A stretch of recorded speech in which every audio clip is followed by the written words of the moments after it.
Welcome back to the Atlas Chiropractic Podcast. I got Dr. Cameron Bearder with me and Dr. Rich Schoonmaker. Did I pronounce that correct? Or is it Mocker? Schoonmaker, don't worry about it. Schoonmaker. Got Dr. Rich with us today. Dr. Rich is this is going to be an interesting conversation. We were just kind of riffing before we recorded there. And the way that we got connected was through Dr. Taylor Goldberg. Shout out to the Hypermobile Chiro. And her and I did an interview. This is probably over a year ago at this point, but sort of he was in that network of providers, a la Clinical Concepts and others.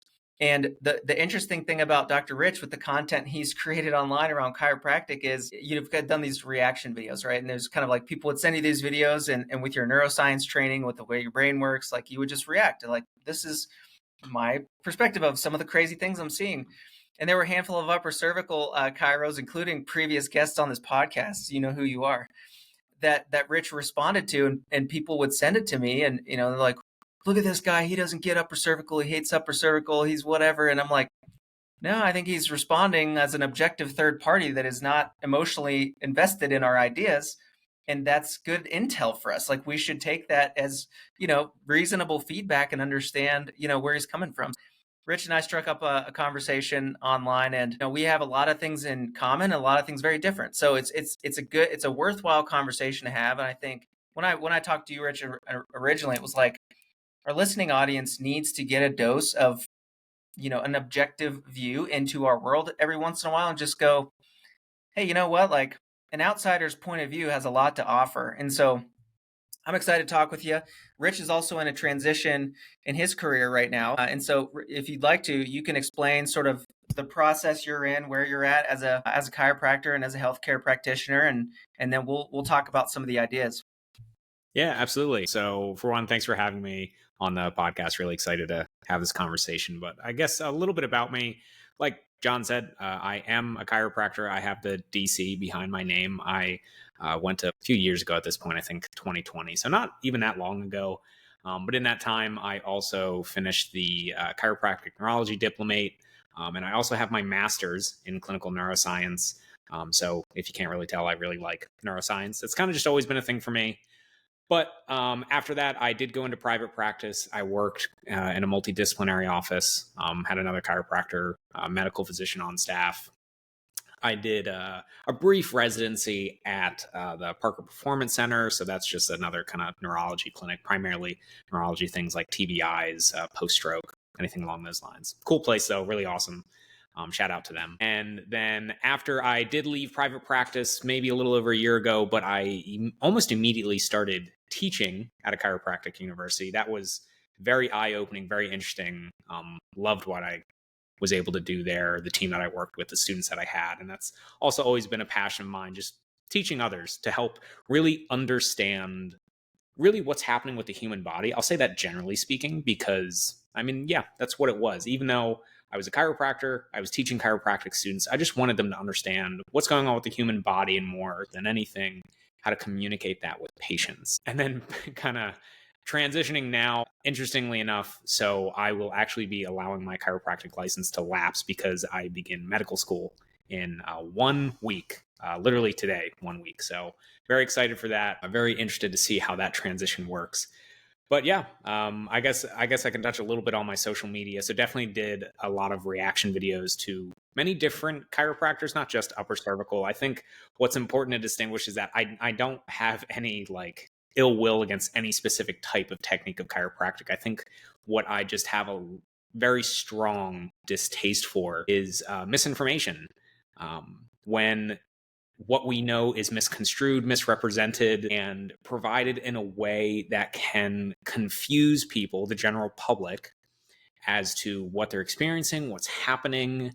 And I think that's because what happens behind the scenes that not many people realize is that when you provide that misinformation, it can do a lot of harm. And hold myself, it's very personal to me, the whole like do no harm for people. And I have always really held or tried to hold that standard as much as I possibly can, that the information that you provide as a chiropractor, as a medical doctor, as a physical therapist, doesn't matter.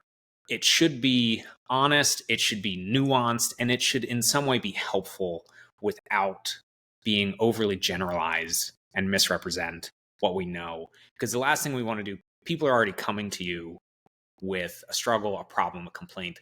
The last thing we want to do is make it more complicated for them or just somehow hurt them in the process. So yeah. Dr. Chung and I did a podcast not that long ago, and he presented at the ICA forum, just for listeners to go back a few episodes, on the neuroscience of nocebos.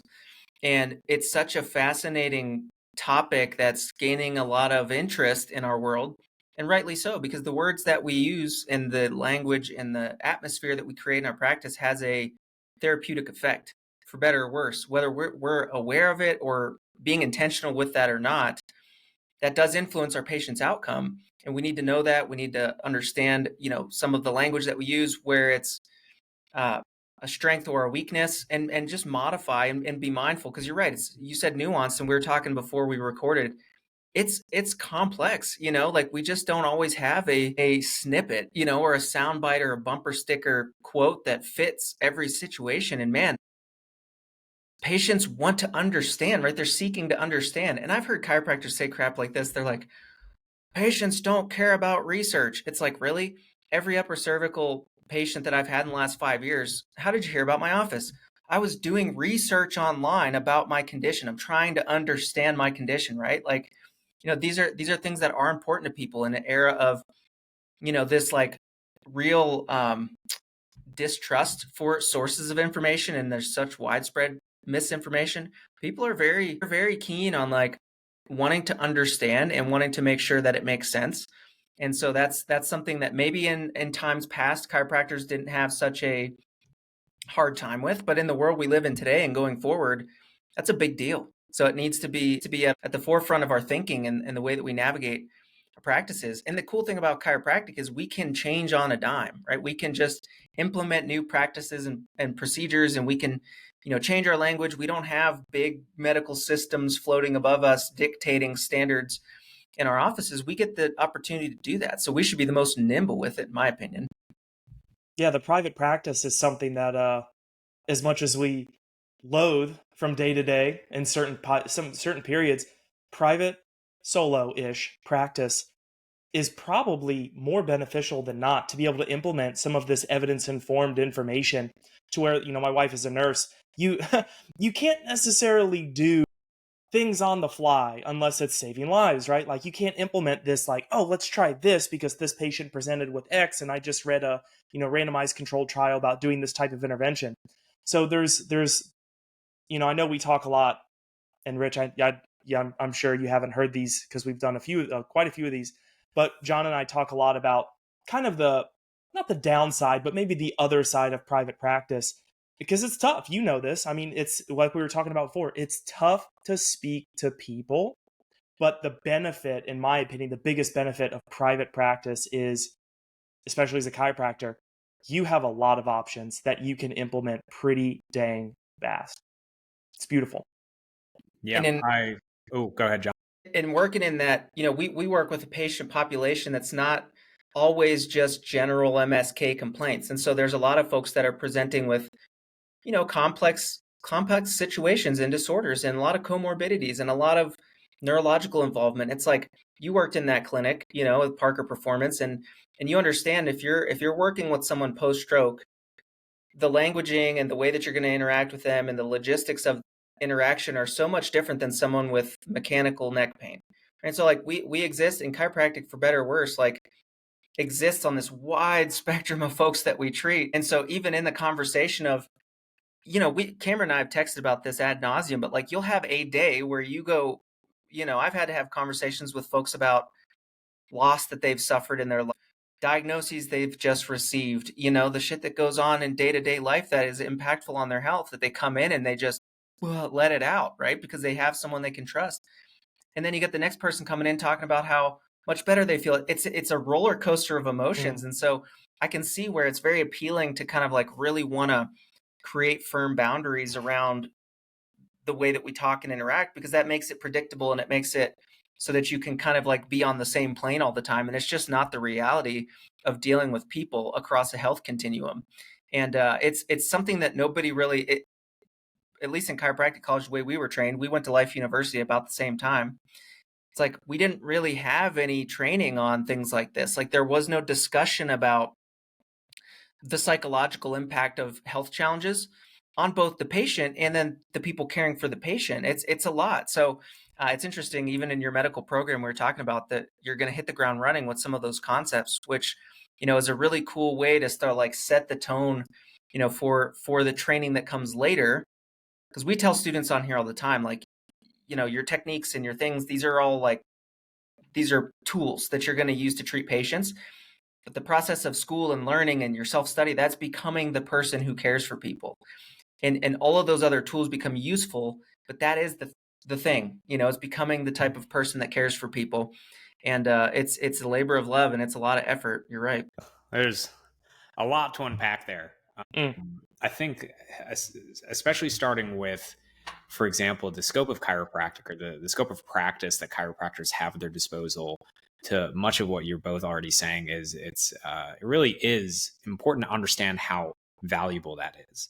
Chiropractors, unlike many other, say like medical physicians, even nurses, chiropractors have the time and the resources to sit down with people and really understand their story. And I think, John, kind of what you were saying, the psychological impacts or contributors to pain, like the biopsychosocial model, for example, helping people understand these different things, these different factors, variables that may be impacting their pain, but more so impacting their experience of the pain, how they're coping with it.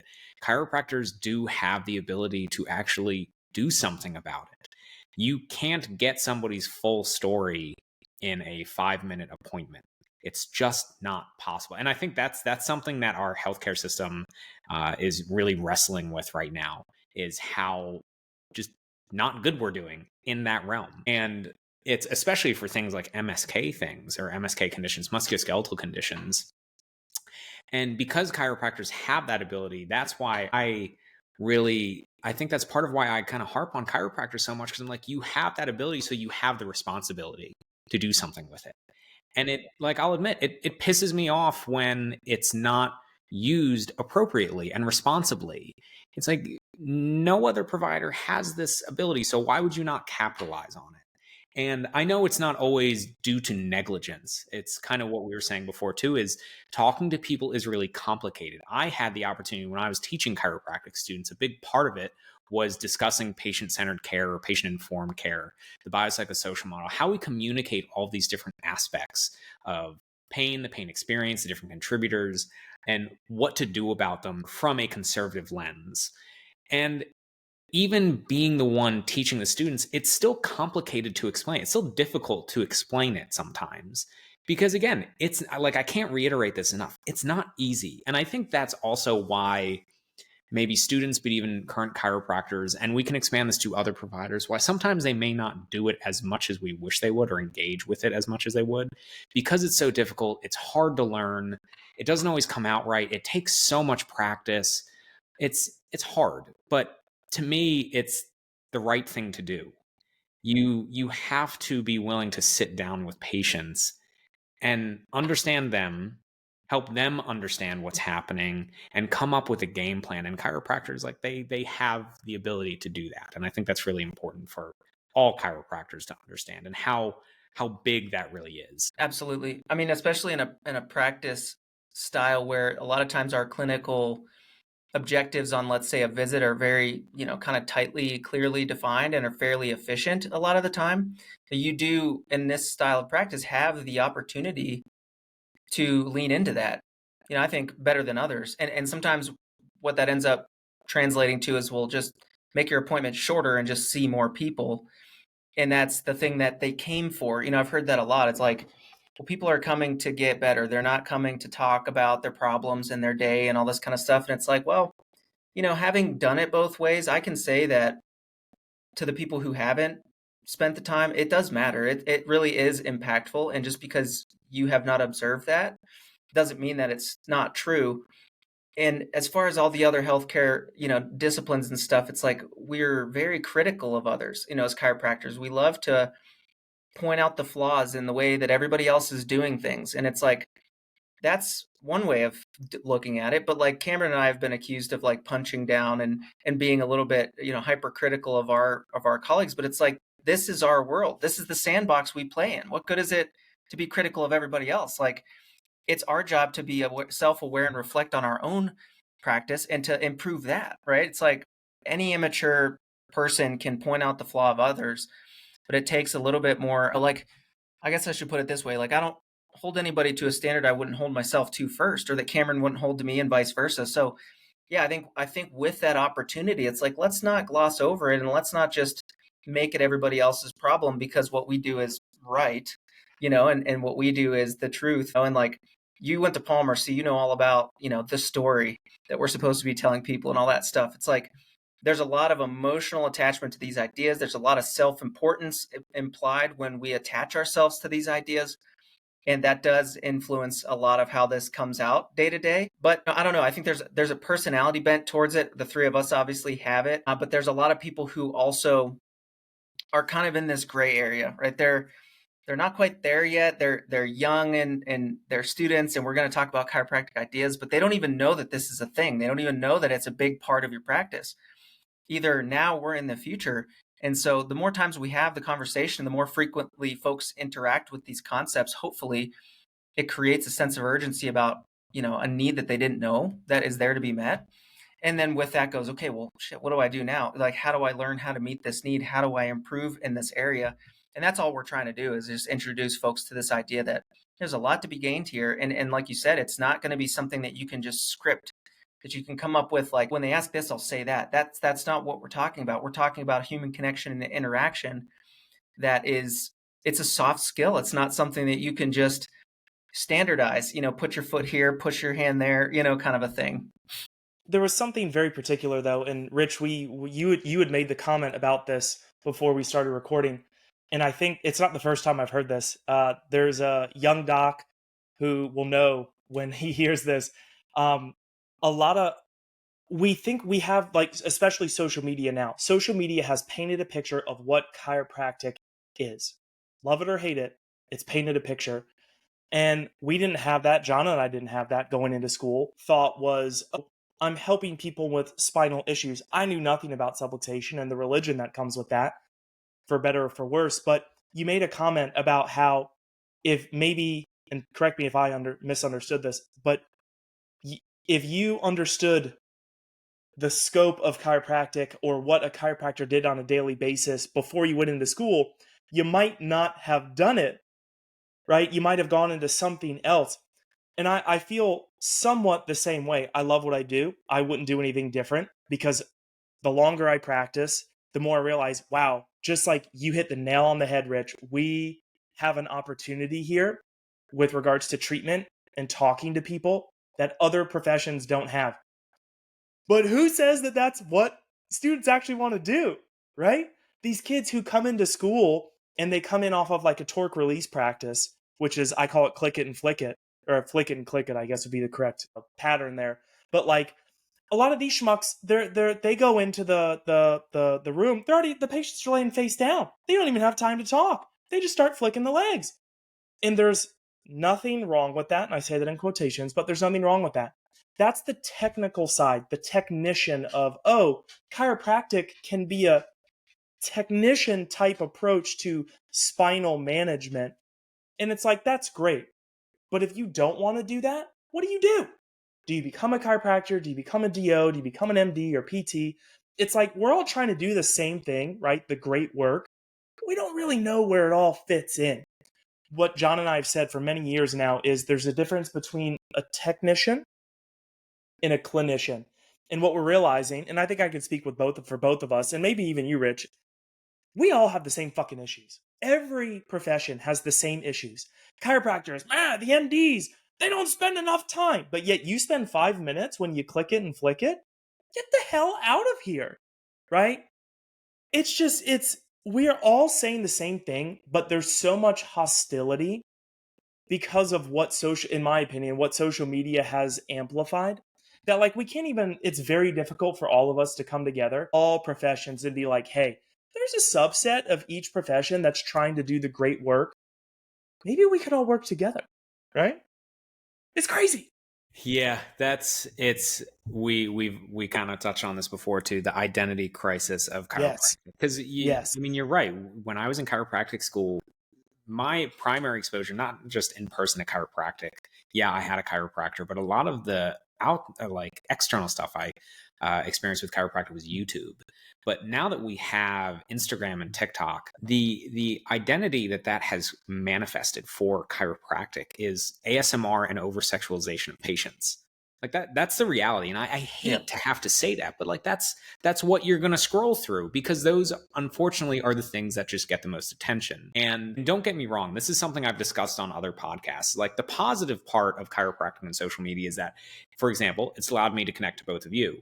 It allows me to speak with other providers, like other physicians even, and help and communicate them through different topics. The amount of like emergency medicine, like ER physicians that have messaged me asking about research on vertebral artery dissection and manipulation, things like that, and talking with them through the research, helping them understand and them helping me understand their perspective. That is the really great side, I think, of social media. The flip side, the really bad stuff, is it has just worsened the identity of chiropractic. And then so you have students that come in from all of these different like areas of, or they have all of these different experiences of what chiropractic is and what it should be. You have the chiropractors that are torque release technique. You have upper cervical. You have chiropractors that would probably be a little bit more recognized as kind of like physical therapy, so more exercise rehab, active rehab. And then you have, basically we're talking about straight chiropractors and then the mixers. And it kind of gets all jumbled up. And now we're at a point where not only are chiropractors confused, now with social media, everybody is confused with what chiropractic is. It's like, it's the whole thing, like the Y strap.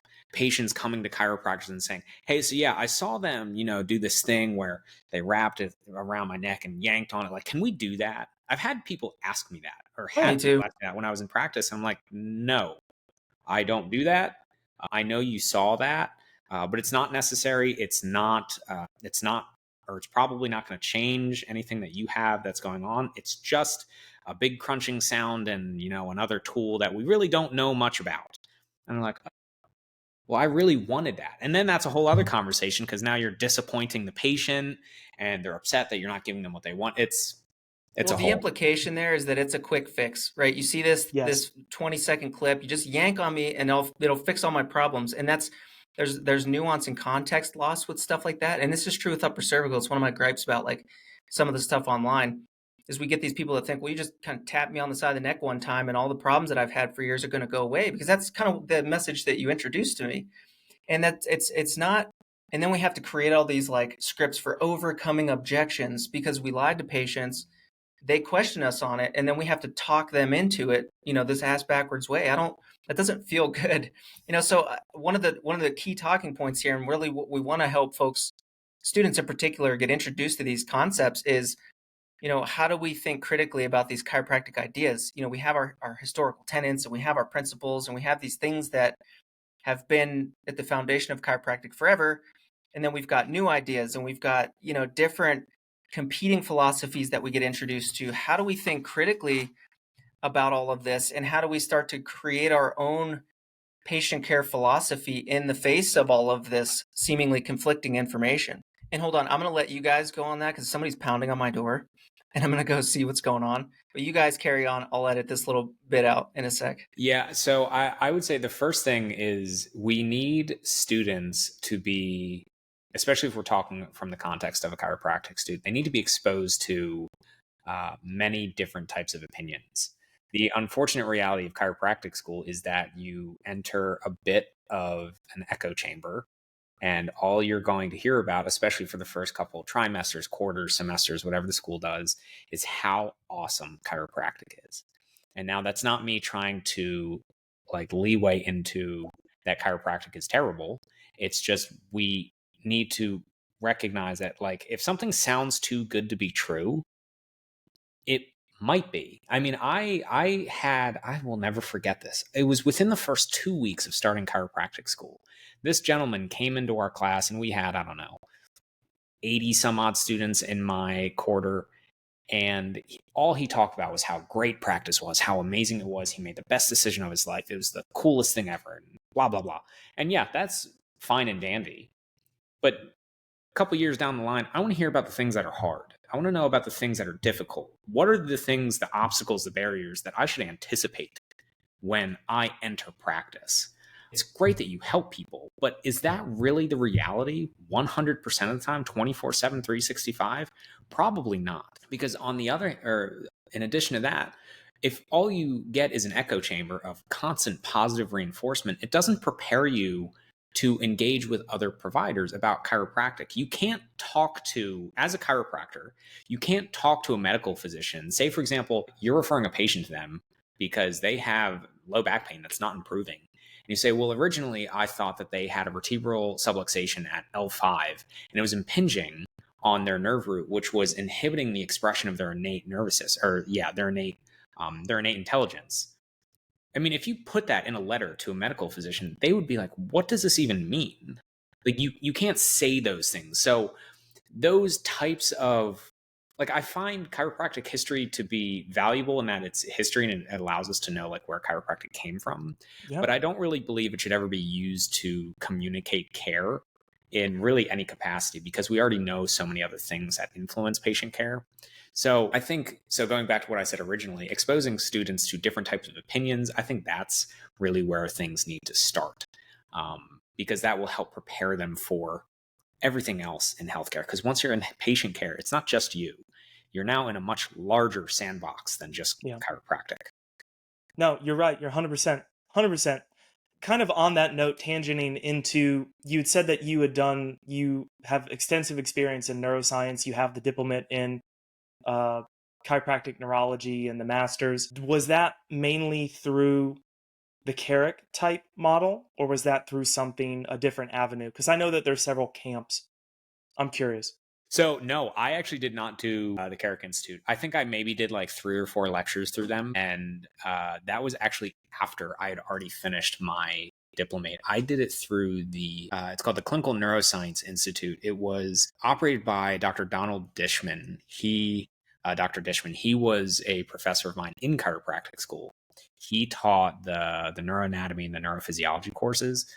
Very, very intelligent man. He ran that diplomate. So, for example, the Carrick Institute, I believe, is the diplomate of the American Board of Chiropractic Neurology, whereas mine was the diplomate of the International Board of Chiropractic Neurology.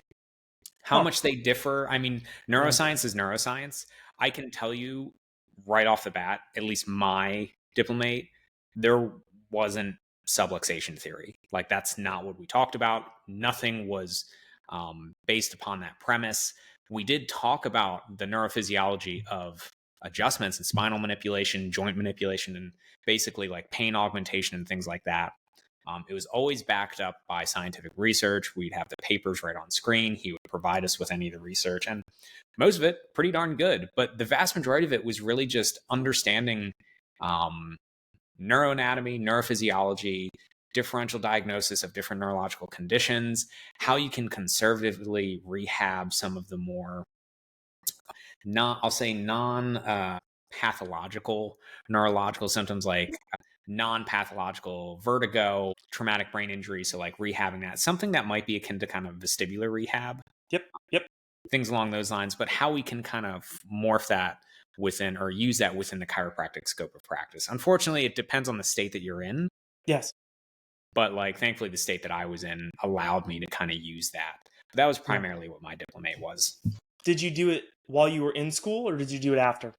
So I started the coursework while I was in chiropractic school. If I remember correctly, I finished the diploma because you have to take your board exam once you finish the actual coursework. I think it's 300 credit hours of coursework, and then you can apply. They say apply to sit for the exam. You just have to let them know, like, hey, I finished the coursework. Here's the proof that I finished it.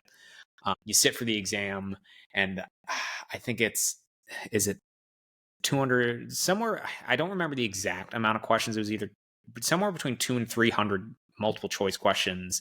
And then you have the imaging section. Excuse me. And as long as you get a passing score, I don't remember what the passing score was. I know I got a passing score because I finished. It was a really hard, I will say it was a very difficult exam. But once you pass the exam, you have your diplomate.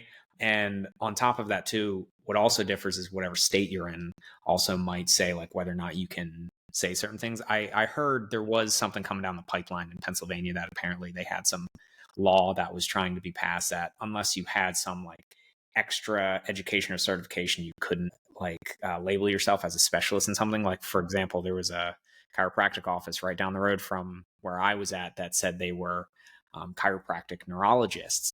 I was like, oh, that's interesting. Like, they must have diplomates. No diplomates, no masters, nothing. They all just had their chiropractic licenses, and they were like big official sign right outside the door on the main roadway that said chiropractic neurologists.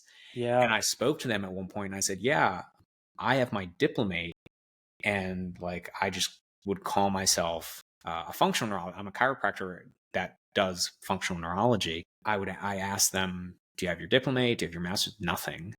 And I was like, oh, that's kind of like not really representative.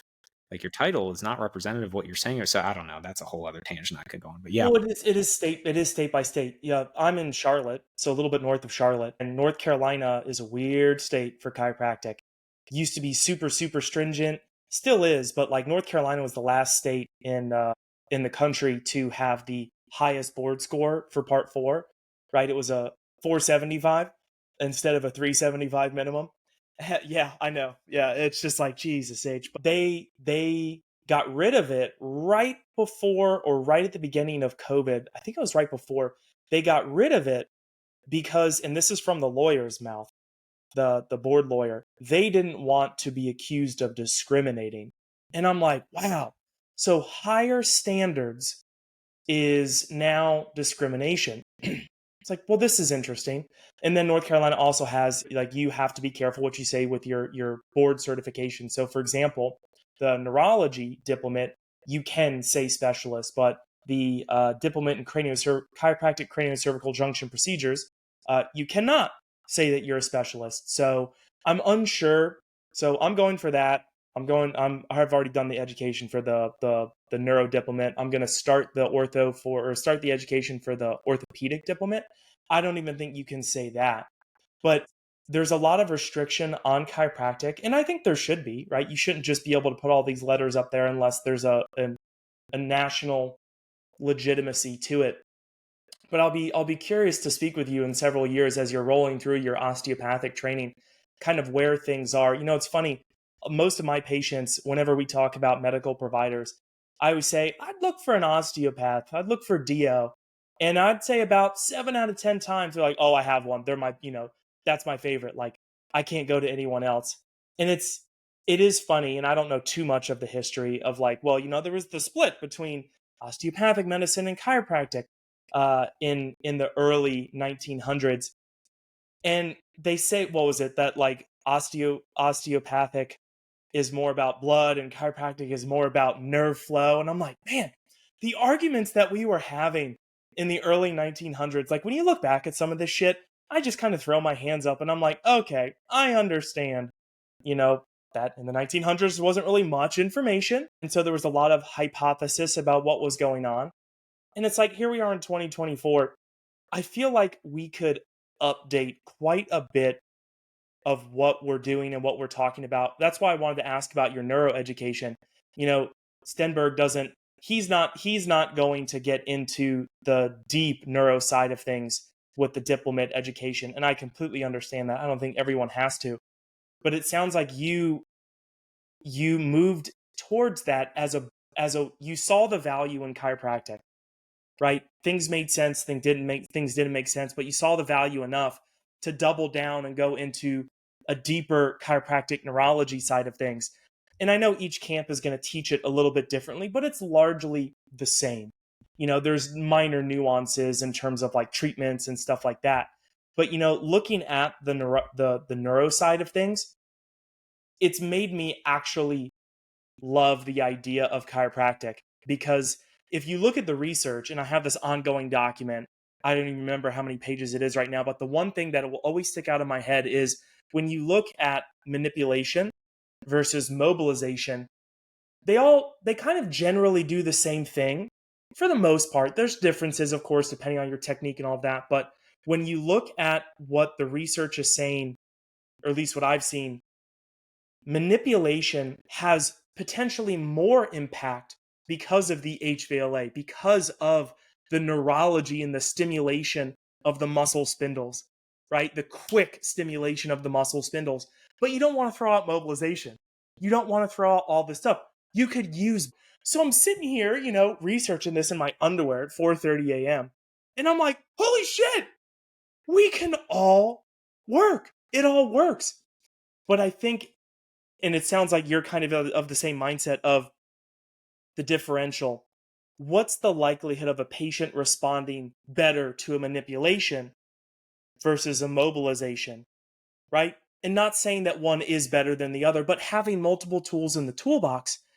It's like, why don't other people see this? It's baffling. There could be, and there never will be, it's human nature, but there could be such a beautiful blossoming of the professions working together, right? But the past, I feel like, is what is stopping us. For exactly what you just said, John and I have talked about this. You go to school as a student, and whatever those professors are teaching you, and whoever they bring in, that's basically all you're going to hear for 4 years. And then you get out, and you're like, "Shit, it's not like this." So it sounds like that kind of that was your similar experience. What made you say, I still want to be in healthcare, but I want to do the doctorate in osteopathic medicine? What was your thought process there? Because I think there's some students and potentially young doctors who are having a similar thought process, who at least have listened to this podcast. I think, I've changed my answer to this exact question a few times, because every time I'm You're allowed asked to. it, every time I'm asked it makes me think further back to when everything started. And now I realize there were moments even in chiropractic school where it's kind of what you just said, being exposed to some of this research that's like, wow, why do we keep being told to just do this one thing when the reality is we have information that says there's value in all of these different things? And I think, because for example, when I started my chiropractic neurology diplomate, I started in my third quarter. And that was out of 13 quarters. So it was at the very beginning. Wow. And I started reading a lot of this research. I was like, wow, this is pretty cool stuff. Like, it's interesting. Some of these like more mechanistic effects that we see that are from HVLA or joint mobilization, and just kind of seeing the relationship between all these things. I was like, wow, there's something to this. And so I think through that eventually led me to being more what would be referred to as evidence-based. Yes, I'll be the first to admit, there was a period of time when I was in chiropractic school that I was very philosophically based. And then just over time, I was like, this is really causing some like cognitive dissonance within me. Like, I keep trying to be more philosophical, but I also love research and understanding how things operate within the human body. And it was not matching up. So eventually just being more what would be considered evidence-based, evidence-informed. The practice I was at with another chiropractor, he's very evidence-based. Then I was also with a medical physician. So a lot of different, I think because we had the medical physician, he was an MD. And because of the patients in particular that he saw, the patient population was different. It wasn't just people who had, low back pain, neck pain. It's people who had neck pain and low back pain, but also had uncontrolled hypertension. I had a few patients with uncontrolled diabetic neuropathy. I'll never forget the one guy. He came in. He was like, "Yeah, I can't feel my feet." I'm like, "Well, that could mean a lot of different things. What do you mean you can't feel your feet?" And he had uncontrolled diabetic neuropathy, and I took a tuning fork, a 512 hertz tuning fork, whacked it on my hand, put it against every single bony prominence on his feet. Couldn't feel a darn thing. I'm like, Yikes. whoa, okay, that's not going to be fixed by The elf. racking exactly. Like, nothing's going to happen there. And just those types of stories really started to pile on top of one another, and like it started to really weigh on me that I'm like, I can't really help these people. Like, I want to be able to treat you and do all these things. And yeah, I'm sure I might be able to find one thing that I might be able to affect. But at the end of the day, I was like, wow, like all of these people, I I can't touch you because one, there's contraindications for some of these patients. But two, I'm like, I don't have the resources. I don't have the information, the knowledge, and the training to really do anything here. And so I started talking with my partner, talking with the medical doctor that I was working with, talking with some other colleagues, and really just thinking about like, is this really for me? And chiropractic, that is, and realizing I don't think it is. I think my passion is really further on in medicine. And I think that's part of also why I'm really grateful that I'm going to a DO school, is because I still get to use osteopathic manipulative medicine, but I also get to have actual what chiropractors would call allopathic medicine, Western medicine. And I think that's funny too, because even going back to what you were saying before, how like when chiropractic and then osteopathic medicine kind of split, we had BJ Palmer and then AT Still, they split and like they had their differences with things. And now today you had mentioned that we have all this new information, but chiropractic still seems to be kind of stuck in the mud. And it's funny because when you compare it to osteopathic medicine, it's like, well, yeah, what happened? Like, why is it that DOs, I mean, the reality is DOs are the exact same thing as an MD. They just also learn osteopathic manipulative medicine. They have the same prescriptive rights. They have the same education. They have the same opportunities. It's like, what happened there? Why is it that chiropractic just can't seem to push on beyond all of that, and everybody else seems to be moving forward with the times? It's a weird. Well, the identity stuff that we talked about on this episode, John and I have talked about, and I'm sure you've lived. We have this identity of like, well, chiropractic is the vertebral subluxation, and like I'm down with that. Just like you said, talking about the model, like previous model, and using history to help guide us at maybe what we want to do or not want to do. And I do believe that there probably is, again, using science, updated science and research to understand the vertebral subluxation and their multiple, the whatever it is, 4 or 5, the histopathy, kinesiopathy. Yeah, there's several different brands of the like components. But it does make sense. It does. But to just say, well, it's because the boop. Like one bone, the atlas is the one that moves. All right, calm it down. But like, it's the identity stuff that has gotten chiropractic stuck. Separate and distinct. Yes. Right. I'm not here to say that's good or bad. It's just my opinion. You know what they say about opinions. But there is a movement, much to the chagrin of certain people in the chiropractic principled world. There is a movement of chiropractic to be a little bit closer to osteopathy, or at least integrating medically. You have Kaiser University, I believe, in Florida. You now have I think it's University of Pittsburgh has a chiropractic program within their walls. So like the first major institution that has medical and chiropractic and PT, I think. Like a lot of folks are going to say this is not the step forward. This is a step backward. And maybe in 50 years we'll find out it was a step backward. Maybe we won't. I don't know. Right now, I do think that we're in an interesting spot of transition with regards to integration. John and I have talked about this offline for years now, and I'll be the one to say it. I personally believe, we had a student ask about this a couple months ago. I personally believe that chiropractic will die largely unless it integrates. And I don't know what the integration is going to look like. I don't know if it's going to be a full integration, partial integration. I don't know, but I do know that in some aspect, there will largely be a death of chiropractic unless there's an influx of people and money from institutions that can support it. Because, like, what have we heard for decades now? Well, the tipping point. And it's like, what have we been at? 6%, 8%, 8 to 10 on the more generous end of all the polls. This isn't a tipping point, so clearly the message isn't getting across. It isn't. People aren't understanding the message enough. And just like you've said, Rich, it's like chiropractors are confused. The public is confused. no one knows what we do. I'm not saying that I have the answer or that I have the right thing, but like no one knows what we do. And unfortunately, I think it is going to take a sweeping Thanos type moment to basically set it. Yeah, the snap, man. It's like 50% are going to go away. I mean, This is the argument you'll get from the sort of vitalistic side, though. They'll say, we're separate and distinct. It's not about treating conditions. It's about optimum nerve system health. It's about health promotion. It's about all these nebulous, airy-fairy terms.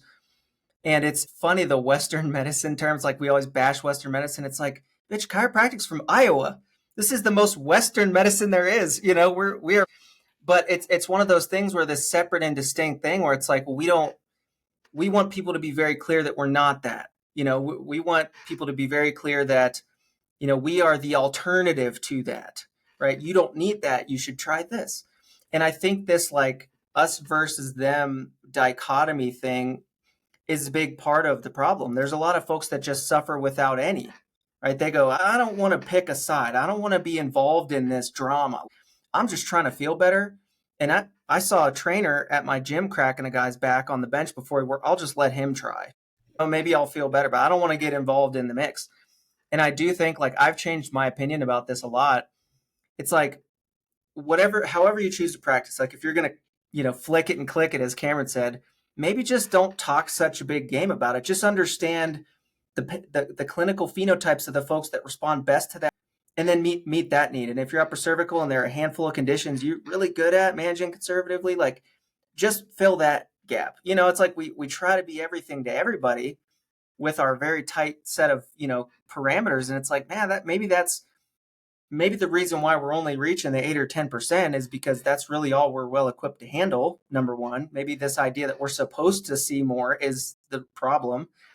And then the flip of that is like, just clarity, you know, with what you have to offer. If people come to me, and this is the crazy thing about social media. I had several patients reach out and ask me about, you know, treating their anxiety because they saw a TikTok from an upper cert. And I'm like, I mean, I can in my head, like wrap my thinking around a few mechanisms, but like, I wouldn't tell you confidently that this is a good choice, you know, like, and the chiropractic people always say, well, if they're subluxated, that's reason enough to care for them. Yes, but you didn't tell them that. You told them you would treat their anxiety. So like we can't have it both ways. I think if you want to be all in on that camp, just be very consistent with your messaging about that. Just tell people, we believe that the subluxation is enough of a reason for chiropractic care. And this is the ways we measure it. And these are the, you know, known impacts, and just side of it. But the more you talk about medical conditions and try to paint this picture that your solution is a way to treat these medical conditions, and you don't even understand the condition, you don't know the pathophysiology, you don't understand how it's diagnosed, you don't understand the other treatment options, the perspectives they likely would have gotten from other practitioners, then you do set yourself up for negative interaction, right? And then the patients are going to be confused, and it's not their fault, you know, and it's not medicine's fault, it's our problem. It's TikTok's fault. So this whole separate and distinct conversation, it's like, if you want to be separate, be distinct, you know, be clear, like provide a known, be transparent, provide a very obvious way for folks to understand when to engage and when not to, and just do that. But this, the integration thing, I think will be interesting to hear from you, Rich, because you operated it. And I kind of think in my mind, it all makes so much sense, but in actuality, like there are integrated practices, like how well is that working? I don't know. Yeah, I think a lot of what you're both saying is resonating. This whole concept of patient-centered versus doctor-centered care. Exactly. It's this whole thing so something that we see within chiropractic is blaming so many different signs and symptoms. I mean, the videos that I am just inundated with on a daily basis are, you have vertigo, you have migraines, you have nausea, you have trigeminal neuralgia, but you get an MRI and there's nothing on it. I'm like, okay, where are we going here?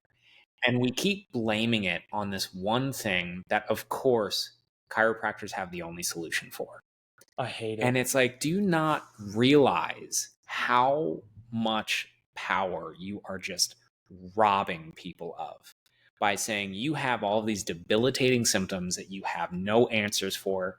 And guess what? There's nothing you can do about this. Only I can fix you. Lucky Yep. for you. Exactly. Lucky for you, I have the answer. And it's And like, it's $27. exactly. And I'm like, come on.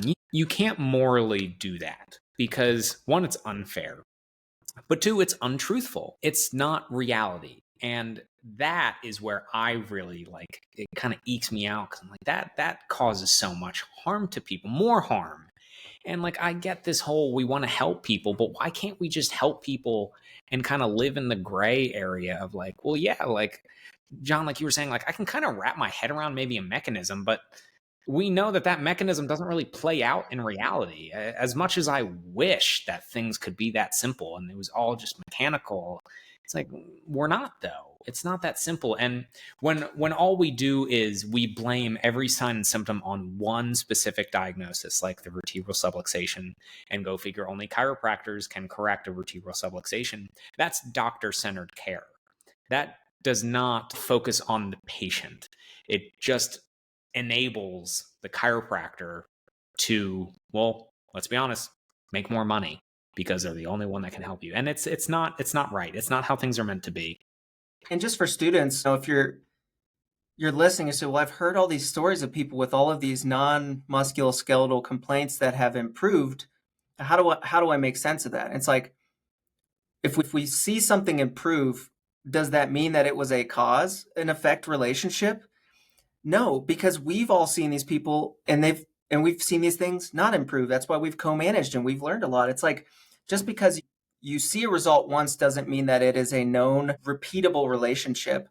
And that's kind of what the languaging is trying to establish is like this predictable path. And we've seen enough folks with, you say dizziness, like Cameron and I have talked ad nauseum on here about, different types of dizziness related conditions. And about, with your neuroscience training that people don't even know how to describe to you what they're feeling.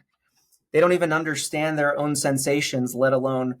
So, just with one condition like that, you think one symptom, you think of the laundry list of different conditions and potential implications and impacts. It's like from psychogenic all the way to neurovascular like emergencies, right? So there is this gray area and there's a lot of opportunity in that gray area, if those parameters are clearly defined. And we see tons of folks with cervicogenic dizziness and they're so grateful that someone accurately finally diagnosed that because it's not BPPV, it's not a vestibular problem. And when it's one of those things like we accidentally get cervicogenic dizziness people on accident and didn't even understand that that's what it was. But we go, shit, we're really good with dizziness. So, hey, everybody with dizziness, guess what we can do? It's We like, can help you. Yeah. Yeah. Yeah. It reminds me of anytime like a chiropractor talks about neck adjustments and stroke, you always get the ER physicians or the whoever works in the ER department or neurovascular surgery. They're like, I see this all the time and it's always after a chiropractor adjusting. I'm like, well, wait, hold on. always, always, always. Yeah. It's always, it's like, that makes me think like, for example, a cardiologist saying, well, I see people who post myocardial infarction all the time. Everybody's having a heart attack all the time. It's like, no, that's situational. Like that's going to be the biased nature of your practice. So it's like we have to be careful with that type of information and how we interpret these types of findings. Because even going back to what you had mentioned was the non-musculoskeletal effects that we after people get adjusted. It's like, well, no, just because you see it doesn't mean it's due to being adjusted. I mean, we have, and I talk about this all the time, our specific and non-specific effects of manual therapies in general. But specifically talking about joint manipulation, high velocity, low amplitude adjustments, things like that. Specific effects. We see stimulation of muscle spindles, Golgi tendon organs. We see deactivation of alpha motor neurons within the anterior horn of the spinal cord. Awesome, cool, fantastic. Those are specific. We also have non-specific effects. Those non-specific effects are primarily what one would just call placebo effects, the expectation of something occurring. I can't remember all of the authors of the paper. I read this within the last couple of weeks, but they wanted to see among different types of therapies, including exercise therapy, but also manual therapies. And go figure, they wanted to see what the ratio was of what we could contribute, so the effects that people would experience post-treatment, how much of those effects can we contribute to specific and how much can we contribute to non-specific. And as disheartening as it was to read, the one type of treatment that had, I think it was like 80% of the effects that were thought to be due to non-specific or were non-specific in nature was HVLA, joint manipulation. 80%. So when I see something like that, I'm like, oh, like, it unfortunately reinforces this idea that while people can benefit from something like being adjusted, I will never say that adjustments do nothing, because that's not, it doesn't align with the current scientific literature. But what also doesn't align with it is saying that it does things like fixes colic in infants. It doesn't, what's a good one? It's not very good for tinnitus. It's not going to improve asthma symptoms. Like, all of those effects that you may see likely are due to non-specific effects. The expectation of relief, the context that it's performed within, if the patient was comfortable at the time, things along those lines. Now, with that said, you could also have a combination of specific and non-specific. Absolutely. But that still doesn't allow us to pose the argument that, yeah, we fixed your dizziness because you got adjusted. It's like, well, hold on, like, careful. Like, what if, for example, they were really, really stressed out and dehydrated, they didn't sleep well the night before, and they come in and it's, I don't know, stress-induced or vascular related in nature. That's what's causing their dizziness. And you adjusted them and they feel better, kind of get that, euphoric relief after they have their neck adjusted. I'm not saying they have like high blood pressure. No contraindications. They feel better. You talk to them about it. They don't feel quite as stressed. And then that night, they get a better night of sleep. They wake up the next morning and their dizziness is gone by 50%. Yep. Okay. Who's to say that the reason their dizziness isn't better isn't just because, they're less stressed and they finally slept? Who's to say it was because you adjusted them? It's that kind of gap in that leap in logic. I'm like, we can't just jump over that. You can't just ignore everything else and say, yep, it was because it got adjusted. It's like, there are so many other things that could be contributing to this that we need to make sure that we are understanding and communicating. And dude, I agree 100%. This is personally one of the reasons why I don't accept patients that have acute symptoms. One, to me, it's like, well, if there's acute symptoms, like, might want to have you checked out by like a qualified medical physician so that way we don't hurt you. And two, just exactly what you said. Give them 72 hours. They'll probably be better if they do nothing. That's exactly it. Yes. If they have a new onset of dizziness, most people don't hydrate. Not saying that hydration is the cause of everything, but like, they don't hydrate, they don't sleep, they don't eat fucking good. It's like, that might have been I call it the George Clooney, might have been the perfect storm. And then all of a sudden, boom, they're they're dizzy for 12 hours. They go online, they type in dizziness, and some ad pops up for a chiropractor. Boom, you get cracked within 12 hours. And it's like, oh, look, it fixed it.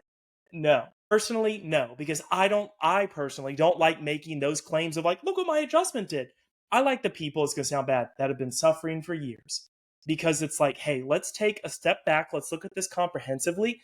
Let's do some analytics that have valid research behind it. And let's narrow it down to see, is the neck involved? If it's not, away we go. If there's a high likelihood of involvement, let's treat. Let's do 4 weeks. Let's see how you're doing. We'll measure it at each go round.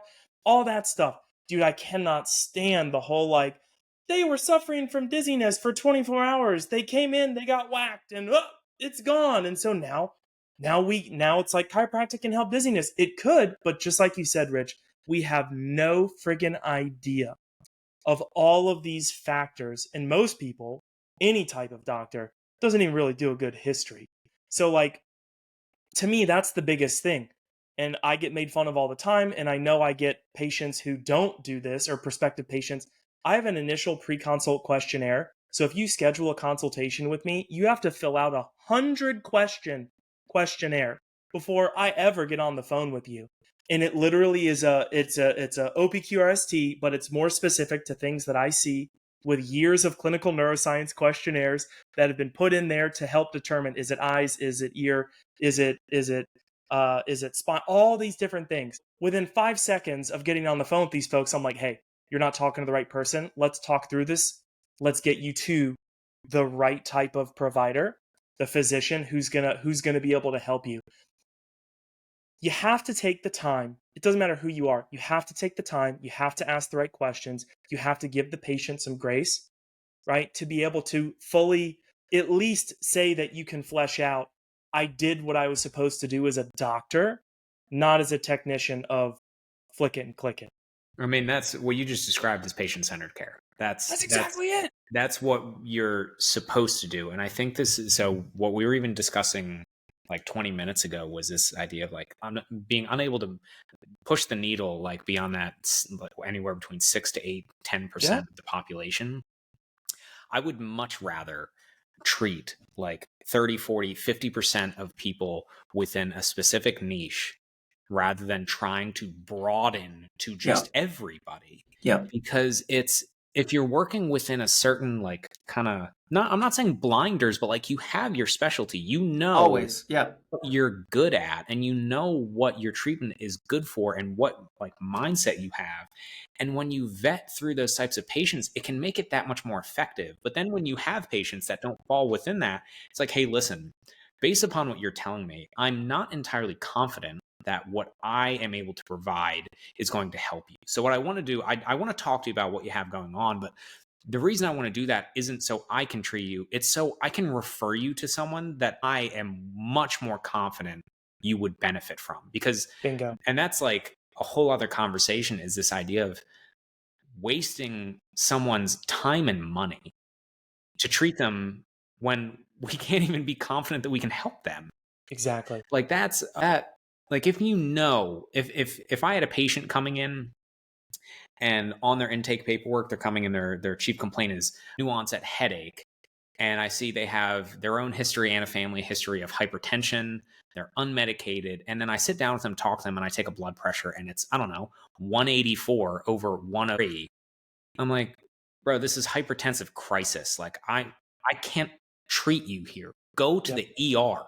Yep. Like those are obviously, that's kind of an exaggerated situation, but still, like it's those types of things we have to be aware of, that it's not our responsibility to treat everybody. It's your responsibility to help people. But treating and helping don't always have to be the same thing, and they don't always have to look the same either. I know. And clinical work doesn't happen in a setting like a lab where we can control all these variables. That's why we have to be conscientious, because, you know, these known and unknown effects and these specific and non-specific, it's like, I think one of the realizations I've had in the last couple of years and has got me onto this like journey of learning is, you know, if you can just be very, very strong in the known specific mechanisms and have measurable ways to confirm those and reasonable ways to explain them, like you can do exactly what you said, which is like niche down, help those people, have them all have a good experience with chiropractic, and be able to triage those other situations. Those folks also have a very positive experience with chiropractic, even if you didn't treat them.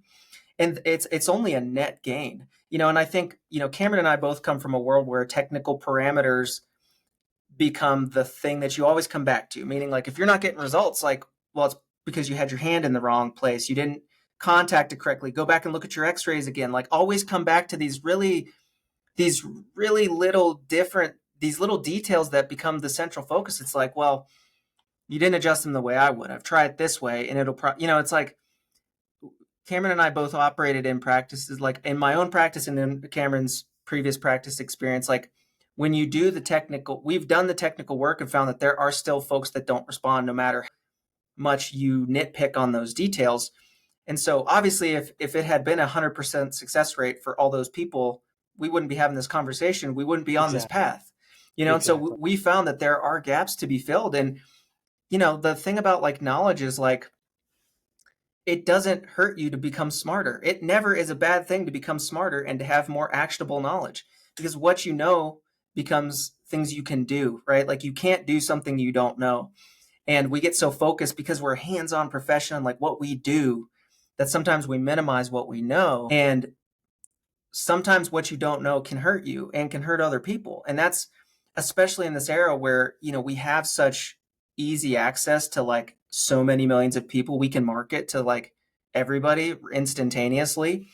that there are going to be more of those hypertensive, emergency events showing up in chiropractors' offices. I scheduled an appointment in the middle of the night, showed up Monday morning online, and it's like that stuff happens, and there's going to be more opportunity for that to happen. Understanding like there are known mechanisms. Like some of this stuff is, even if it's not high level, tier 1 studies, like there are some known mechanisms, and if you don't even have a good grasp on that, you don't know those inside and out, and you don't know the like valid and reliable ways to measure those effects in your like you don't need to be having a conversation about what medicine's doing. You don't need to be having a conversation about how anybody else is not treating these people right. You have work to do on your own thing. You're not even there yet. So, this whole like dichotomous thinking, it just keeps us in a fight that we've already lost.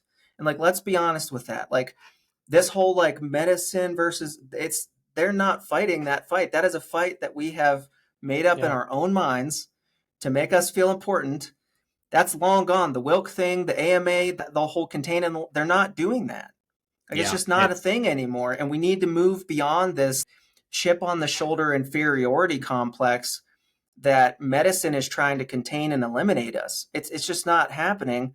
We have contained ourselves to the point where we could potentially become eliminated, and it's this really weird underdog syndrome that we love to keep, we love to have that. And I don't really understand why, because I have very meaningful relationships with a lot of healthcare providers that are very open to what we do, as long as they understand that you're a reasonable person and that you're treating people well and that you're doing your due diligence. I mean, the barriers are not put up on that side of the equation. The barriers are put up on our side of the equation. Yeah, wow. I'm sure, and I wouldn't be surprised, anyone who's listening to this in particular, is something that when I was going through my medical school application process, so to just give everyone a general idea, it is a very long and painstaking process. And I can tell, so in total, I had 6 medical school interviews, and very, very grateful with 5 acceptances. And all 5 of the schools that I was accepted to, every single one. So you have to have an interview. Post-COVID, most of them are via Zoom, which is fine. But every single one of them, you're speaking with multiple medical physicians. And in my application, so you have a primary and a secondary application. In both my primary and secondary applications, I spoke a lot about chiropractic. I spoke about how my time as a chiropractor in chiropractic school, my experiences actually working with patients, communicating with other physicians. And every single interview I had with a school, every physician was so interested in what chiropractic was, what I did, what that was like working with other chiropractors. And I can tell you with the utmost confidence, they were so, and this is going, John, for what you were saying, every medical physician, every medical doctor was so respectful about me being a chiropractor. They were so interested to hear about a chiropractor that wants to now go to medical school. They wanted to hear about patient care. They wanted to hear about how I would talk about it. And it was really eye-opening for me, because too much of what we were saying is that all I was berated with up until that point was how much medical doctors hate chiropractors, how all they do is talk crap about them. They despise them. They think they're ridiculous. They think there's no point. And every single one of them was just like, that is so fascinating. When I saw that in your application, I immediately was like, wow, I want to talk to this person. Like chiropractic was, I mean, I can pretty confidently say this, part of why I got accepted to school. And even up to that point, once I was accepted, the other medical students, practicing physicians on social media that I talk to, they're always just interested. Like, sure, you'll see the comments on posts, and those are sometimes they will actually be physicians. Rarely they are, though. But in addition to that, I have friends who are already practicing in medicine, and I spoke to them, and they always find my social media really fascinating. But the one in particular told me, is like, the reason you don't ever hear a medical doctor like complaining or like shit talking chiropractic, they don't have time for it. Yeah. Like, we don't, my one friend was like, I don't know why chiropractors think that medical doctors are like in their circles just like shit talking you all the time. They're like, we're not. Like, we don't even think about that. Like, you Exactly. and we do us. Like, we are spending our times doing what we do in our scope, and chiropractors do their thing. Like, it's not whatever has been made. And so like, that's a message I really want to make sure I convey, is that that whole relationship, like I understand what happened with the AMA in the 1970s. We gotta move on. Like that's, if we just can, They have. yeah, exactly. They don't think about it anymore. And then it gets in the argument, well, like they're trying to regulate us and they're trying to like create laws. Well, duh. That's how patient care works. You need to have regulation, going all the way back to one of the original points that we were talking about. You have to have that regulation in order to be able to identify yourself and what you want to do and who you're trying to help and the treatments you're trying to provide. You need to have those things. You have to have regulation. You have to have accountability. But if chiropractic keeps playing this victim card of woe is me, everybody's against me, it's chiropractic against everybody, it's like, it's not. An analogy, he's a medical doctor now, used to be a chiropractor. The analogy he uses, chiropractic has this long-standing history of circling the wagons and shooting inward. And it's like, yeah, it's the struggles of chiropractic are because of chiropractic. At this point now, the struggles that chiropractors continue to have is because of chiropractors. I agree. And until we can kind of get over that, we got a long road ahead. Yeah, and it's so ironic especially in a side of the profession that claims this philosophy of inside out. Where it's like, hello, turn that philosophy on yourself and go like, yeah, you know what? Like maybe this narrative about chiropractic versus medicine, maybe we're the only ones that are perpetuating that narrative. Why is that? Why do I feel this need to like continue to pick that fight when it seems like it's a one-sided fight? I don't, you see, so I guess I should say this, the volume of negative language about one way or the other is so much higher, chiropractic against medicine, than like occasionally, yeah, you're right. You'll get a comment. I've heard stories from patients that have heard the craziest, most, irresponsible things that other practitioners have told them about chiropractic. And it does happen. I'm not saying it doesn't, but the sheer volume of, negative language, it's largely coming the other way. Chiropractors Absolutely. speaking completely, negatively about all their medical professional colleagues. And so I just see that, that weird perpetuation of that stigma that we place on ourselves. I don't know if it's like, I don't know what it is. There's probably some psychology to that. So if someone has some understanding of like daddy issues and you want to write in and talk to us about, I'm all ears. But I think like at the 30,000 foot view, if you just kind of zoom out on this conversation, I think there's a couple things that have been discussed. Number one is that chiropractic is an awesome field. We have a lot of really unique tools to help people that, maybe some other people have those tools, maybe not, but we have, a foundational style of practice that is just unique and has a lot to offer, right? There is a lot of subjectivity in some of the things that we observe. And so there is an impetus on our behalf to do the work to flesh that out, right? It's our responsibility as a profession to make these things clear, to do the research, to have the conversations, to tighten up clinical guidelines, like whatever has to happen for that to become more clear. That's our job. The third part of that is like patient care, much more involved than just what you do with the bones or the muscles or the movements or whatever, right? There are so many complexities to the human, and people have spines. We treat spines, but they belong to people, and people come in with all the other things attached to them. So that's a big part of patient care, and that's something to, first of all, understand and something to work on yourself with, your ability to connect with and converse with people where they're at and where they want to go, and your ability to help navigate them in that direction. And the other part of it is like, just grow up, quit being weenies. I think like in a nutshell, that's one way to put it to chiropractors is like, let's nut up and just get better. I don't understand the resistance to that mentality. It's like, let's learn. And it's so fascinating. We went to that Chiari conference and I learned more in those 2 days about these conditions that I've heard chiropractors speaking about for years that don't know what they're talking about, just by going out of my comfort zone and going out of my echo chamber and my bubble and just having the opportunity to observe a new perspective. I mean, there's so much to be gained there. And if you're really intellectually curious about this, if you really do love the science, philosophy, and art of chiropractic, go out of your way to engage with it, and go out of your way to learn it. And you may have to adapt what you're doing to this new information. You may have to change things, and that's okay. Cameron and I are like in a constant process of iteration with that.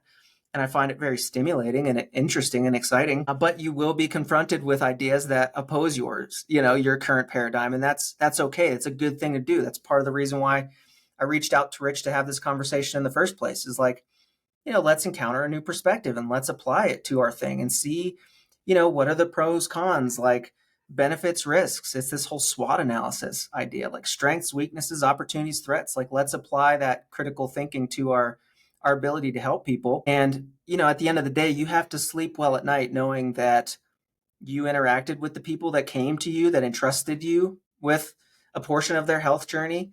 You have to sleep well at night knowing that you treated them well, and for some of us, like, a leg check's not enough, and no judgment to anybody that is. But I think as we observe the increasing complexity of health challenges at an earlier and early age, we've got young adults coming in with so many complex diagnoses. We got autoimmunity and, intense comorbid connective tissue disorder. Like, the amount of folks I've seen with CCI recently is blowing my mind. It's like, sometimes we need to take a pause and just dig deeper.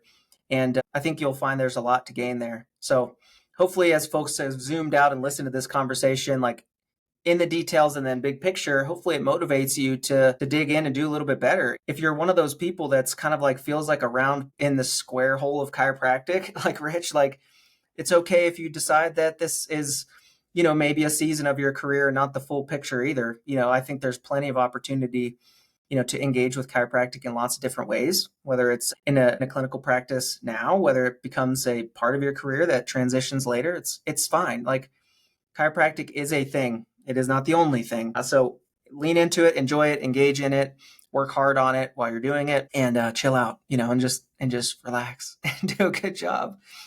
That's so much to ask for. Listen, Rich, as we start to wind down, I appreciate the generosity of your time. I know you're getting ready to embark on a pretty full schedule, so I'm glad we were able to make this work before it hit the fan on your end. But any last words of encouragement or advice for listeners? We got a lot of young docs and students. They're confused by a lot of the things they're hearing. Any last words of encouragement as they continue to walk this thing out? Yes. I think, to kind of reiterate what you just said, chiropractic, there are so many different options you have as a chiropractor. And I want everybody to understand, although obviously I have my own kind of journey, chiropractic, you can do with it, as, I don't want to say as you please, but pursue it in a way that fulfills you. You don't have to adhere to much of what has come to be considered the standard form of chiropractic. You have a large scope. You can help a lot of people.